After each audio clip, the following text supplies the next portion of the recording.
Ayan po yung Ligaya Drive sa baba, no? Ganyan po katindi ang pasikot-sikot nitong Ligaya Drive na ito. Kaya tinawag po nila na Sungay Road itong lugar na to. At yun, pag diniretso nga po doon, ayun na yung Taal Volcano, yung Taal Lake. Nasa may bandang kanan po yung Taal Volcano. Nagulat lang po ako dito, ayan.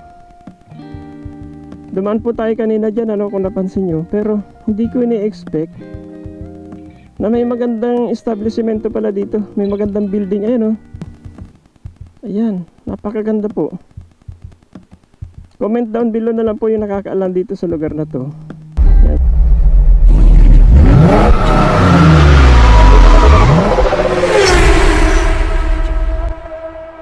Welcome back to my channel. This is Jomo to Vlog once again. Today is Sunday and we're here again at Tagaytay City. Ito po, nakita po natin yung circle na yan, ano. At nandito po tayo muli dahil bibisitahin po natin yung Taal Volcano. Alright? So ayun, nandito po tayo muli sa Tagaytay Calamba Road at gamit po natin yung ating Insta360. Okay. Napabalik po ako dito dahil nabalitaan ko na nagkaroon na naman ng pagbubuga ng abo ito Taal Volcano at bibisitahin po natin ito at kung magkakaroon po tayo ng enough time bibisitahin po natin muli itong Barangay Sampaloc at dire-diretso na po tayo hanggang Laurel.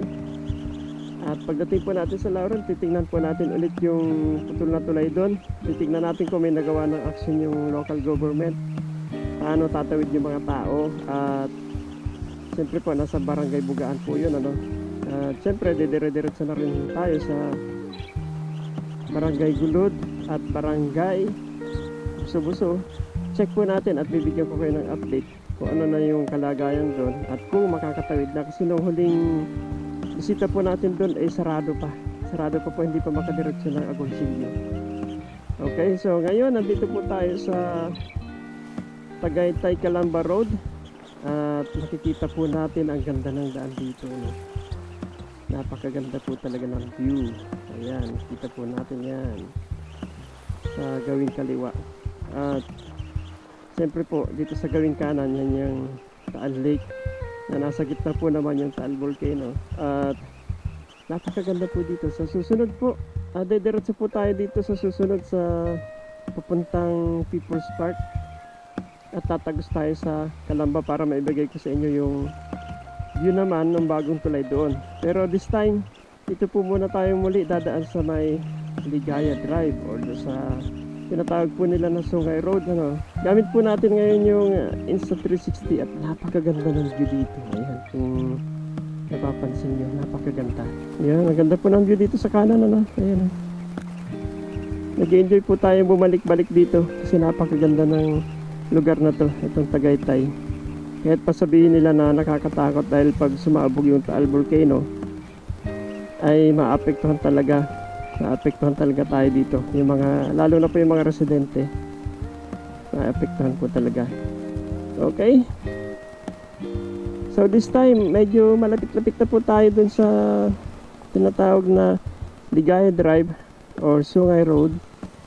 At syempre yun po yung pakay natin ngayon, yung update doon sa Taal Volcano. Pero syempre subukan ko pong ipakita din sa inyo itong ganda ng Ligaya Drive. Kahit pa sabihin po natin na ilang beses na tayo ditong dumaan. Ayan, actually po nung unang daan natin dito hindi pa ito naapektuhan, ano. Wala pang landslide. Ayan, pakanan na po tayo. Itong unang daan po natin dito wala pang landslide. And then after 3 days po nung nakabisita tayo dito, yun naman po yung pagupit ng Bagyong Christine dito sa lugar na to. Nagulat po ako, no, kaya naisipan ko pong bumalik uli.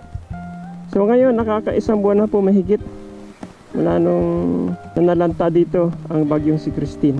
Ayan, nandito na po tayo ngayon sa Ligaya Drive at kitang-kita po natin, ano, ayun, kaliwat kanan, napakaganda po ng view dito. Kahit pa sabihin natin na maraming pasikot-sikot na daan dito, pero ang ganda po na ginawa nila dito.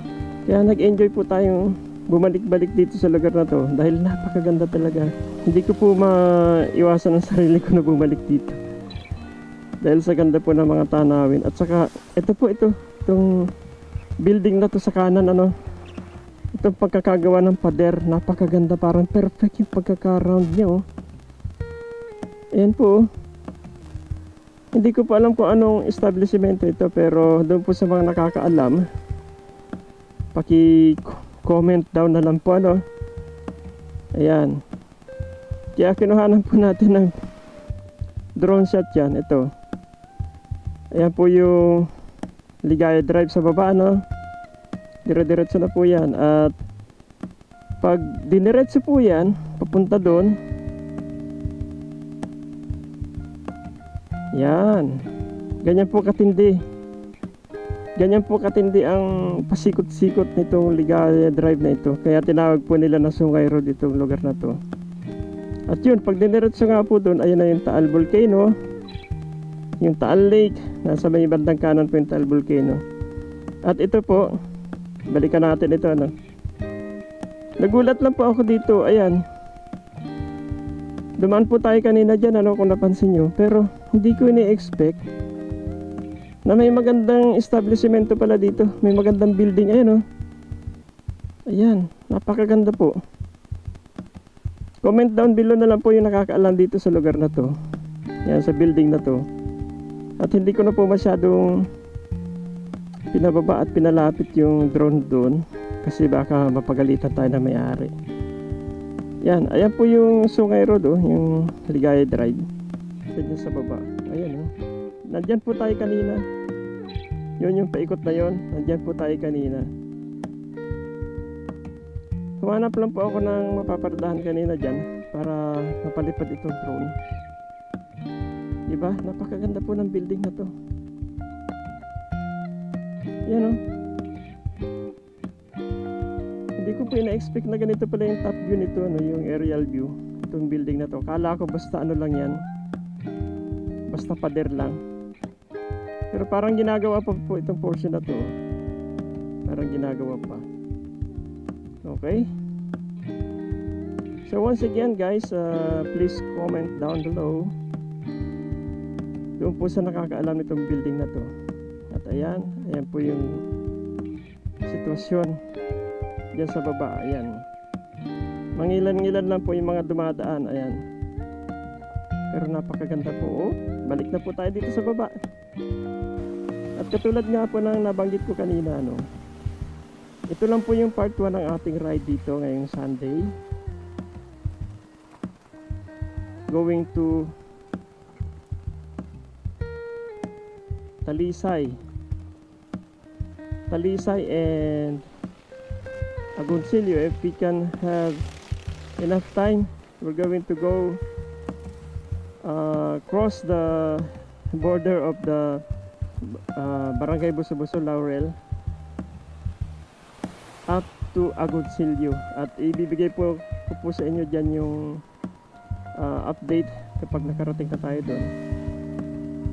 At saka isa pa po sa ibibigay ko sa inyo update ngayon, yung Taal Volcano. Subukan natin magpalipad ulit ng drone para makita natin yung crater ulit.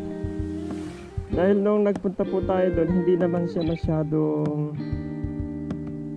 medyo may usok po yung crater noon yung unang palipad natin, pero hindi naman siya ganong kainit sa tingin ko. At subukan po natin ulit kung ano ng hitsura, kasi ang ganda po ng view noon, ang ganda ng palibot nung crater. So hindi po natin alam yung hitsura ngayon kasi nagbuga na naman ng maraming usok at mga abo. And most probably, may mga pagbabago po doon sa hitsura ng crater na.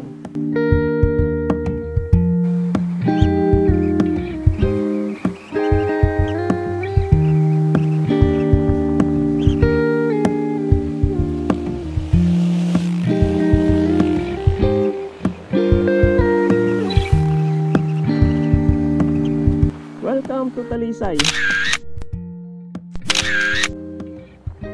dito na po tayo ngayon sa Talisay.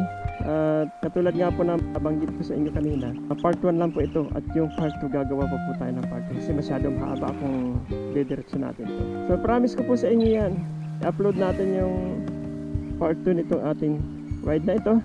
And I guess that's all for today. And if you're new to my channel and you like this video, don't forget to like, subscribe, and hit that notification bell so that you're always updated to all of my video uploads. That's all. And keep safe everyone. Goodbye.